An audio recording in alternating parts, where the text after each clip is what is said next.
Hello, today we're going to talk about narcissistic abuse and setting boundaries. This was inspired to me by a friend, and she wrote to me and she said, can you really set boundaries with a narcissist or a sociopath? So it gave me pause. No, you can't. So I hope you're not expecting some huge revelation here on how to set boundaries with a narcissist. Wow, you just don't. And I'll tell you why you don't. There are ways to feel like you are, but if you don't set a boundary, you won't be disappointed. You won't have it broken down because less is truly more when it comes to a narcissist and narcissistic abuse. So don't bother setting them. It's actually going to set you free.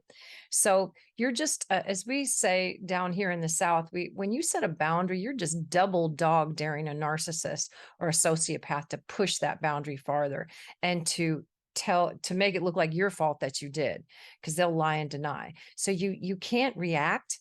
Even not responding sometimes is the best thing to do, because they'll always push on that boundary. And if you confront them, truly, it'll just be some version of it's your fault, or that you're too sensitive. Or if it's because you said this or you said that. Uh, that's not what's going to happen. Boundaries with a narcissist are foolish. Regular, normal, everyday, healthy boundaries, because boundaries are for healthy people. Healthy people will respect and honor boundaries. Narcissists and sociopaths will dishonor boundaries, because this is the secret. This is the secret. They are subconsciously driven by a fear of abandonment. You don't like being alone. No healthy person does. They refuse to be alone. You need a few good friends and a bunch of acquaintances. They need an entourage. They need to be the flame that all the moths come to. They are the flame. They want everyone else to be the moth. So remember that. They want to be the light. They'll appear to be the light, but actually they're the flame that will hurt the moth if you get too close. So we hear all this no contact, no contact, no contact. That's one way to set a boundary, but it seldom works because they push past that too. And an attorney told me one time, he said, restraining orders are only for people that are healthy to keep. A restraining order really doesn't do any good except make the police believe you more when you call 911 for an emergency, because they'll even get you to violate your own order of protection. They do. They will make you feel sorry for them. Remember, they use empathy and sympathy as tools to get you back in their entourage, or they create chaos where you feel like you have to answer them, like if you're co-parenting or they are your parent. In my case, I could never, ever put my itinerary online because my mother didn't know how to use a computer back then, but her friends certainly did. So they would tell her if I was in New Mexico or Oklahoma or California. And if I was singing in any of those places, because I used to be in the music business, something would happen, chaos or phone calls or something to evoke my sympathy and my empathy to make the show harder for me to do, or just to get me to stay home. They influence you a lot with these things. And they are chaos creators. Narcissists and sociopaths are chaos creators. They really honestly cannot stand to be alone. And holidays are horrible with them. You cannot set boundaries on holidays. The reason they hate holidays so much is because they're not the Easter Bunny. They're not Santa Claus. Now, they don't hate holidays if the holiday is going to revolve around them, if it's their birthday. But even then, I've known fathers and mothers who leave their own children during Father's and Mother's Day because their children have disappointed them. So it's their way of punishing you. They're punishers. They're chaos creators and punishers. So if you breach their boundaries, you get punished. If you don't do what they want, you'll get punished.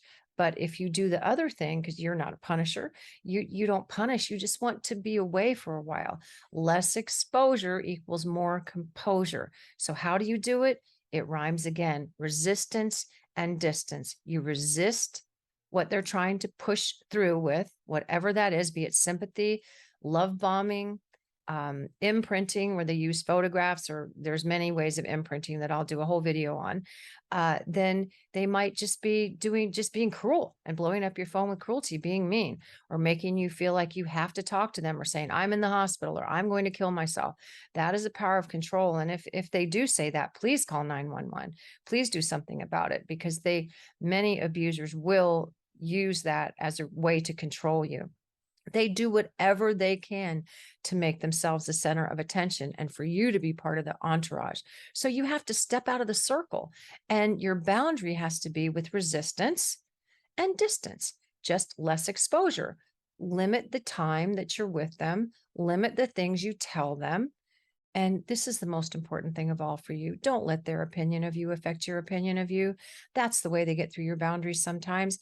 They say things, they're so critical of you. If you criticize them for one little thing, again, you will be punished. But they're constantly criticizing you, sometimes under the guise of saying, oh, I just want the best for you, but here's what I see is wrong with what your choice is. Here's what I see you're not doing right.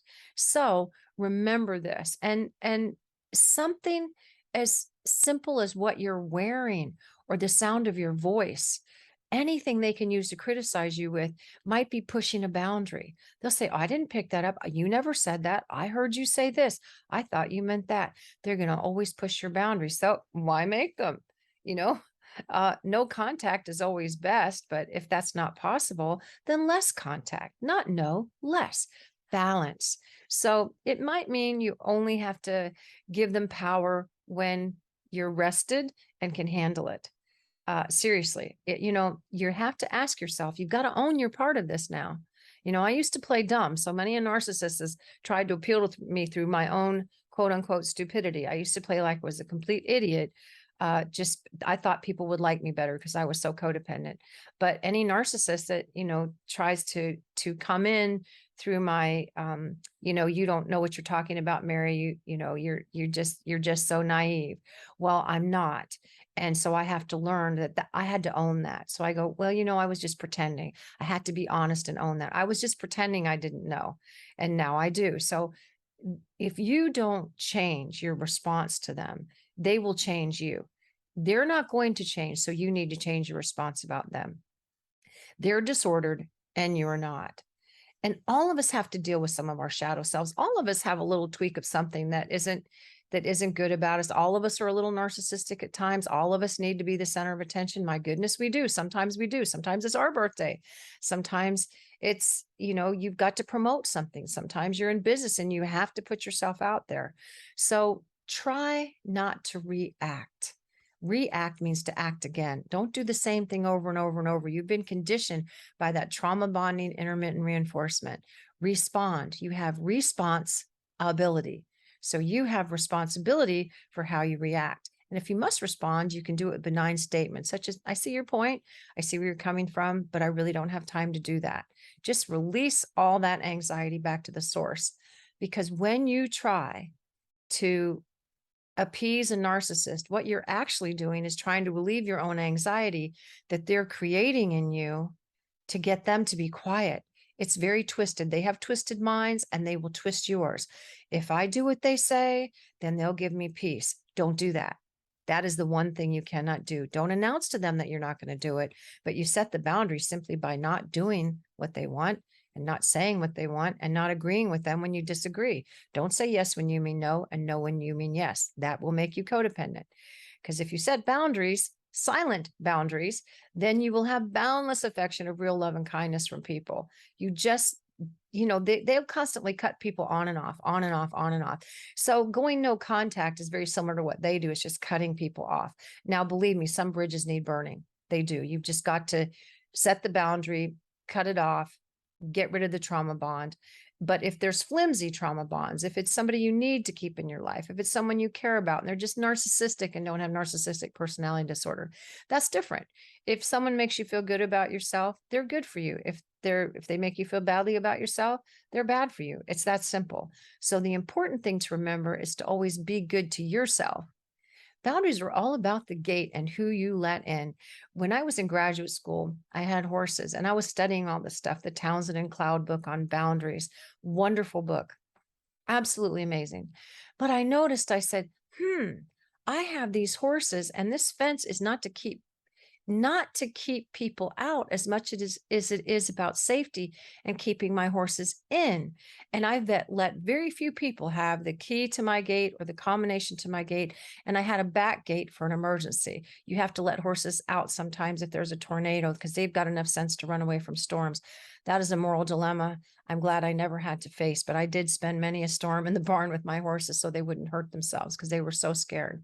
So do you see, it's all about safety. Boundaries are safety. So if you can't set boundaries with a narcissist, and you can't, or a sociopath, and remember, you can't, then you just have to keep your gate locked. And do you do that by less exposure, not being so available, not answering the phone all the time? That's how you do it. It's exactly how you do it. So, in conclusion, boundaries only work with healthy people. Healthy people will honor them, and narcissists and sociopaths will dishonor them.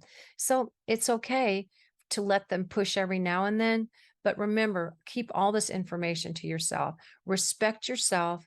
Set that boundary of peaceful power, and less exposure equals more composure. And if you guard your heart and your mind, you won't ever need to set boundaries. Really, it'll just come naturally. And practice makes perfect. They conditioned you by repetition, and you get unconditioned by repetition. So should you set boundaries with narcissists and sociopaths? Not necessarily. They don't always work well, but I wish you well, and I'll see you soon.